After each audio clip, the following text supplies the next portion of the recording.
Hoje, Cage, do Brian Azzarello e do Richard Coben. Um personagem que não possui muitos clássicos. Se você for olhar, tem a origem lá do Luke Cage, todo aquele período dos Panteras Negras e tudo mais. Como melhor da Marvel, né? Surgindo um personagem que desafia o estereótipo comum. Ele era um prisioneiro, ele aceita fazer um experimento para poder escapar e ele vai sendo um herói de aluguel. E depois, pelo selo Marvel Max, que por sinal é ótimo, nós tivemos a fase ali do Demolidor do Brian Michael Bendis, que eu amo essa fase. Depois tivemos o segundo ciclo do Ennis no Justiceiro, que é muito bom. Jessica Jones e o próprio Cage, que ele surge ali primeiro. E não tem como dar errado. A arte do Coben, aqui ó. Tá fazendo um calor, gente. Olha só. Bem próximo aqui passando. Vou passar bastante a arte dele. Ó, capa. Olha só essa estreia. E é uma história que fica com você. Saiu antes lá pela Marvel Max, aí na mensal, e tava muito tempo assim, fora de catálogo, né? A Panini, ela perdeu o hype, né? Com a série do Luke Cage quando teve lá, com na Netflix. E agora decidiu lançar. Eu gosto dessa capa limpa. Olha só que coisa bonita. Até o filme da Marvel curtinho. São 5 edições, então ela nem dobra aqui, ó. Tem um extra comentando o, o colorista, falando sobre a dificuldade que o Richard Coben, ele é um artista que gosta de controlar ponto a ponto, né? Só que como ele vai trabalhar ali pra Marvel, e também já tinha mudado, né? Questão de tempo, olha só. Então tem sexo, tem a... Do que se trata isso aqui? É, um, é a manha dos guetos, né? Aí que o Azzarello, ele acaba dando uma derrapada. Porque é como se fosse... Imagina um intelectual falando do meio. Só que ele não tem experiência, não tem a vivência, não tem a linguagem. Então ele não tem as manhas das ruas. Mas ele tenta emular. É como se você fosse falar das favelas do Brasil, só que você uma vista de fora, você não visita. Então é meio forçado. Claro que nós também eu posso me colocar ali como nerd olhando aquilo ali e falar, eu acho que é assim também. Então é com a mãe, mas é tentar, mas não tem essa, não é assim puramente, tá? Aí tem a questão do falar, tem o sexo. O Cage aqui já começa que ele é marrento. Isso que é legal, né? Ele já fica olhando no espelho, aí fala. Até a personagem ali, que nem aparece. Não, ela se revela o nome, né, depois, né? Tipo, ó, eu tenho um nome sim, tá? Depois de transar. Aí ele, tanto faz, né? Aquela cara do tipo, não, tá tudo bem, mas tu é só mais uma. E o Cage, ele acaba sendo só mais um, só que ele brinca com isso, ele vai desafiando. Tem uma parte que aqui que comenta, e isso é muito importante, que ele toma uma sova, que ele deixa entender que ele não é imune a balas. Ele não é a prova de balas. Ele é forte, mas ele toma porrada. Se bem que na Jessica Jones ela enfrenta um outro, vamos colocar assim, outro meta-humano, né? Aí ela toma umas porradas também, mas ela é imune a bala, só que o outro também é forte. Pode ser isso, que é a esperança, né? E no final, então, spoiler. Tá, antes do spoiler, é aquilo ali, né, gente? Vale a pena? Vale, vale. É uma história divertida. Já tinha lido isso anos antes, e é como eu falo, dá vontade de você ler de novo. A história fica com você, do tipo, poxa, eu quero ver o lance do Cage, eu quero observar a arte do Coben, porque casou bem, do tipo, podia ter mais coisas? Podia, dali, se eu não me engano, ele já salta para a fase do Hulk, que tinha que ser assim relacionada também, tá? É a mesma dupla, coloca um Hulk vagando, tem aquela proposta do terror. Foi bem assim, vanguardista, tá? A fase dessa dupla no Hulk. Mas, e também pelo selo Marvel Max, olha como é que só tem ouro, tá? É só. Aí, mas assim, a frase mais fraca é que eu sou um baba-ovo do Demolidor do Bendis, né? É o que fala assim, eu fico ainda por cima. Eu ainda tenho minhas dúvidas. Olha só como é que são. Eu coloco até na frente do Frank Miller. Aí tu quer que exagero, pecado! Mas é o que eu mais gosto. Eu acho a proposta, assim, brilha meu coração, né? Se bem que o Demolidor do Frank Miller também é tudo de bom, né? Mas aí são outras épocas, e é isso que conta, né? Tinham que ter mais movimentos e mais lançamentos, mais assim, revisitados. Aí, ó. Aí ele usando. A única coisa que ele usa aqui é o óculos, que tá com reflexo. Aconteceu uma morte dessa mina por uma bala perdida, e aí vem essa violência descabida no Brasil. Rio de Janeiro, sou do Rio, né? Então eu posso dizer assim com propriedade como é que é horrível. Você sai e você não sabe se volta. E também você não vai ficar só no Rio, né? Você vai também pelo Brasil, por exemplo. Eu estava pensando, eu vi ali uns comentários lá do norte sobre conflitos familiares, de guerras. Não tem tipo Romeu e Julieta? Guerras de famílias durando 50 anos. Olha que coisa, é uma violência. A gente fala, o Brasil é um país assim que seguro em comparação a outros em termos de guerra. Aí quando você vai analisar os números, não, aqui a violência canta, né? A selvageria canta. E não devia ser assim, né? Mas isso se explica. A origem, a questão da educação também. Eu sou, eu sou meio ligado à utopia, que eu acho que, eu acredito, né? Que a violência ela vai se resolver com a questão da consciência. Não agora. Nós usamos. A natureza usa a violência, né, para sobreviver. Se você for olhar você pensa, os animais. Não, é um morticídio do caramba, tá? É uma regra, né? E isso em nós, esse instinto, é algo necessário para a sobrevivência. Não tem lá quando teve Krypton, quando é destruída, que a sociedade era muito sofisticada, logo eles não conseguiam combater nem para sobreviver e fazer a força necessária. E aí entra o Zod e até essa discussão. Olha como que foram vanguardistas também, né? Mas isso assim, essa característica, esse instinto nosso é necessário para avançar, assim como a nossa curiosidade. Mas existe a diferença entre a selvageria deliberada e o próprio instinto, então esse autocontrole. É tipo como se fosse o Wolverine, o samurai. Nós temos que encontrar o que é necessário para sobrepor as adversidades, mas ao mesmo tempo não nos estragar como sociedade e principalmente não atrapalhar o nosso apogeu humano. Quando você fere alguém, quando você tira alguém, as possibilidades do que a pessoa poderia ser, é um pecado.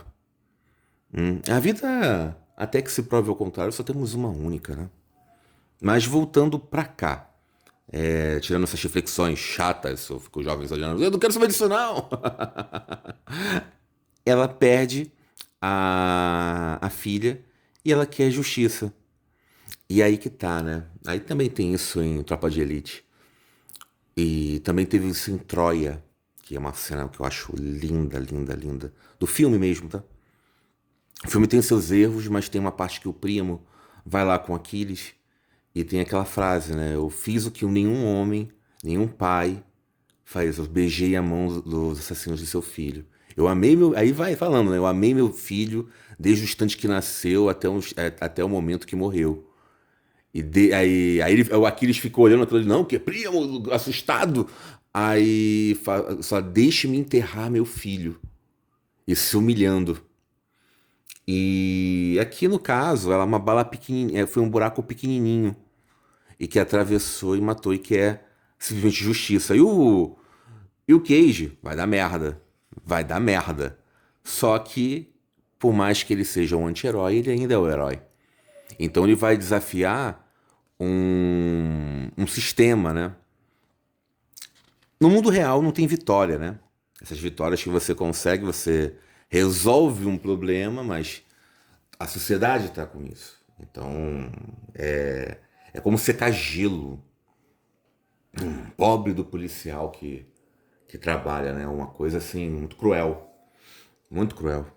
O cabo tem seus defeitos também, a força policial, a força militar tem. Mas é aquela coisa, o status quo não é para ele, né? É para ele manter uma coisa, uma vertente, e tem que. Tudo deságua para. O papel social acaba sendo muito mais, né? Papel social, gente. Aqui no Brasil se confunde muito, né? Desde os professores, por sinal, que acabam tudo se resolveria na educação. Aí quando você vai ver nas escolas, não é só ensinar a matéria, né? Você começa com uma defasagem, porque você tem que fazer a educação também básica. Então não é ensinar matemática, não é ensinar só geografia, você tem que ensinar filosofia, você tem que ensinar o que os pais não fizeram e a base estrutural não fizeram. E é aquilo, a educação, tudo que você aprende, em 5 anos, se você não ficar utilizando, você se esquece. Então, às vezes, esse conceito de ensinar em termos de integridade, de como viver, é muito mais válido do que a matéria que você ensina. Porque é o que fica, é o que molda. Então, um papel de educador, ele se estende além das matérias, né? Das matérias que ensina. E justamente para tentar resolver. A educação, eu sempre bato na mesma tecla. Aqui o Cage, ele vem sobre o racismo, né? E o racismo completamente entranhado no Brasil, né? Ah, não existe racismo. Poxa, como não existe? Como não existe? Eu mesmo admito, né? Eu falo, nossa, o racismo tá em mim também. Ah, mas você combate sim a questão do olhar, mas está. Então, o primeiro fato é quando você admite. Mas esse papo de esquerdista ao extremo, você sem colocar. Aí eu até mesmo falo, tem uma. Teve assim, casos de editora que eu falei, caraca, coloca logo uma perereca logo na cara da pessoa. Aí eu penso, pô, eu não concordo com isso. Tá muito. A sacanagem pode rolar, a liberdade sexual pode rolar, mas quando você busca sobre isso. Agora ali. Só que depois eu falei, não, isso também acaba sendo uma espécie de tabu, né? E a cultura, a arte, por sinal, vamos colocar nem a cultura, vamos colocar a arte, ela vem desafiando tabus. Mas vem colocando assim. Existem outras áreas para você explorar. Mas isso aí é minha autocrítica, né? E quando eu faço assim essa avaliação, eu falo, não, a arte ela tem que desafiar tudo, ela não escolhe. E justamente se ela incomoda, é que tem coisa para cavar ali, tem ouro, né? Aí vem questão de estrutura familiar, estrutura cultural, que nós temos um momento de transição. Mas o que você está falando, assim? O próprio, vamos colocar ali, Sandman teve na hora de adaptar a morte. Vou dar um exemplo para vocês. Aí eu falei, poxa, eu queria que ela fosse igual a outra, não como colocou uma artista aqui negra, ou afrodescendente para ficar mais assim. Poxa, colocava a outra, ficava como? Chuchuzinho, pela aparência. Ah, mas isso é racismo? Ah, sim, sim, o fato de incomodar. É claro que agora com o Neil Gaiman, que foi acusado ali de assédio e realmente assediou. E ironia, né? O Neil Gaiman, ele sempre foi um defensor. Aí tem que saber separar o artista da arte, o que ele se defende ou não. Por exemplo, se fosse um outro artista e o Neil Gaiman fosse depor, ele colocava na fogueira. Aí eu, nossa, como é que nós somos hipócritas, né? E eu não vou ser hipócrita ao ponto de não falar, ei, eu não, eu vou pegar a arte vou pegar o Sandman e vou colocar para não, continua. Eu há muito tempo, desde o Michael Jackson, que eu fui forçado a separar a obra do artista. E eu digo para vocês que o melhor lado do humano, do artista em si, ele coloca na sua arte. E por isso que ele parece ser muito mais do que é. E quando você vai conhecer o artista, fica, é só isso? Então, não conheça seus ídolos, tá? Ai, ai. Mas aí vamos voltar. E aqui tá ali o sexo, aí ele vai investigar, tem uma banda ali que ele coloca logo pra... Vou xingar? Não, aí corta também, não posso colocar pra foder. Aí ele já dá umas porradas assim. Então eu jogo já pra avisar, paga ali US$ 100 pra beber só cerveja, ou seja, vai ficar muito tempo bebendo. E também e a polícia aparece. Aí por isso que ele fala, vai dar merda. E a polícia, vale a pena também dizer sobre as artes aqui separadas, tá? Ou seja, essa edição ela funciona, o papelzinho, ó, crochê, só que a gramatura é um pouquinho fina, tá bom? Aí fica aquela conversa. E o Cage, ele tenta lucrar e vai fazendo uma dança ali de gato e rato, tentando manipular. E o Azzarello, ele dá um escorregão no roteiro, assim. Ele tenta ser muito mais do que é, só que ele fica dando voltas, dando voltas, dando voltas, se perdendo. E o Coben aqui, ele pelo menos, ele mantém, ele faz direitinho o papel dele. Então, às vezes o roteirista deixa espaço. Essa aqui é a parte que foi colorida aqui, ó. Opa, podia mostrar não, né? Mas se bem que tem classificação, então.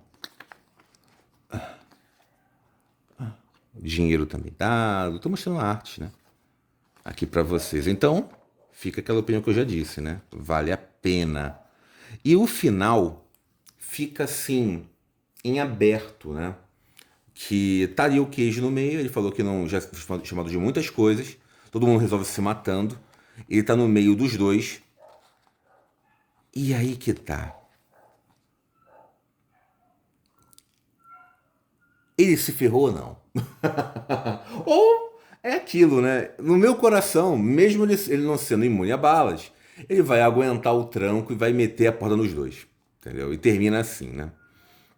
Aí tem aqui o comentando sobre o coloristas, às vezes é bem curtinho. Podia ter mais introduzindo, né? Vai colorizando aqui. Mas assim, a edição ela cumpre. Eu queria ver mais assim, tá? Isso aqui é acho que é o selo Marvel Vintage. E tem coisas assim que eu queria, deixa eu ver. Casar lá do que saiu em Marvel 99, como eu queria. Se alguém da Panini estivesse ouvindo, ó, tá, tem mais o que explorar, tem ouro. Não nos deixe e ficar mais atento aos hypes, tá bom? Gente, quem assistiu até o final, curtam, tá? Compartilhem, comentem aqui. Fico muito feliz de responder e ficamos aqui com o queijo sorrindo com esse ouro aqui no dente. Até o próximo vídeo, gente. Fui!